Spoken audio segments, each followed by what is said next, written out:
One of the most important things is that accelerating access to innovative therapies should become the front and center of all business discussions when it comes to delivering on healthcare for all. The other thing I also believe is that governments should now step up, and the commitment that they had made at UN high-level meeting that 1% of additional GDP should be spent on healthcare, that should become a reality.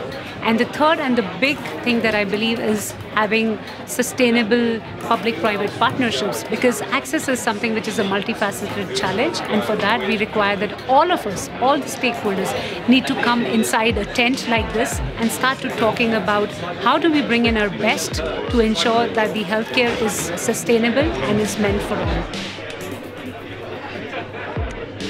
I think it's a very great opportunity for me right now to be at Roche, given that I come from India as a medical doctor and a trained public health specialist, and now I can use all this public health experience and knowledge to really work with an innovative company to ensure that these innovative medicines are reaching to all. So part of my role is also to work with global public health institutes like WHO, UN, OECD and Bank to ensure that we be able to bridge this gap of public and private sector and work together towards delivering and achieving the sustainable development goal, and especially on health.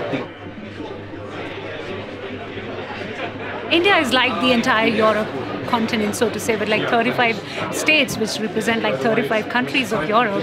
But I would say access anywhere is a systemic issue. It's not like one problem and you could just solve it all. There's no silver bullet to solve access issues, and that also holds true for India.